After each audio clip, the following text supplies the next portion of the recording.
এটা ফটোৱা NGO ৰাজনৈতিকভাৱে ষড়যন্ত্ৰমূলকভাৱে আমাৰ পৰম শ্ৰদ্ধাৰ শিক্ষাগুৰু যি অপদস্থ আৰু অপমানিত কৰিলে, তেনে কাৰ্যক আমি বৃহত্তৰ অসমীয়া যুৱ মঞ্চৰ তৰফৰ পৰা তীব্ৰ ভাষাৰে গৰিহণা জনাইছোঁ। আমি শিক্ষাগুৰুসকলক সদায় শ্ৰদ্ধা কৰি আহিছোঁ। পিতৃ মাতৃক আমি যিখন আসনত বহাইছোঁ, শিক্ষাগুৰুসকলক আমি সদায় সেইখন আসনত বহাই আমি সেইটো চকুৰে চাই আহিছোঁ।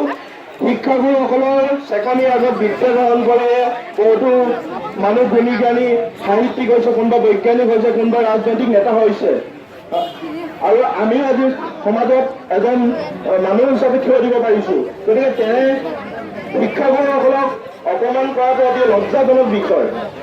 সেই NGO-সকলৰ কৰ্মকৰ্তাসকলে এটা কথা পাহৰি গৈছিল যে এইসকল শিক্ষাৰ্থীৰ চেকনিৰ আগত বিদ্যা গ্ৰহণ কৰি আজি তোমালোকে সমাজত মানুহ হিচাপে থিয় হৈছা।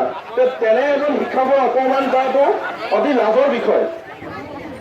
মোৰ ঘৰৰ ভিতৰত যদি আহি মোৰ আইক যদি কোনোবাই অপমান কৰিব বিচাৰে, মই জানো চাই থাকিম? আপোনালোকে চাই থাকিব নেকি? ৰাইজ ভিতৰত আহি আমাৰ শিক্ষাগুৰুক কোনোবা এটা ফটোৱা NGO আক্ৰমণ কৰিব, আমি চাই থাকিম নি?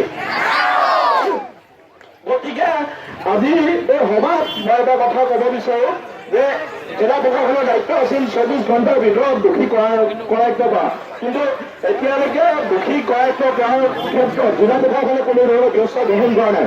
গতিকে আজি আমি প্ৰতিবাদী সভাত আমি হেমন্ত চাংমাই ডাঙৰীয়া, মহেন্দ্ৰ ডিঙিয়া ডাঙৰীয়া আমি এটা আলোচনাত মিলিত হৈছোঁ যে আমি 24 ঘণ্টা সময় এই প্ৰতিবাদী সভাৰ পৰাই আমি জিলা প্ৰশাসনক সকিয়াই দিছোঁ যে 24 ঘণ্টাৰ ভিতৰত দোষী শাস্তি প্ৰদান কৰিব লাগে, নহ'লে ইয়াতকৈ অধিক ভয়ংকৰ জংকী আন্দোলন হ'ব আৰু এই ফটোৱা NGO কৰ্মীসকলক অতি শীঘ্ৰে কৰায়ত্ব কৰিব লাগে।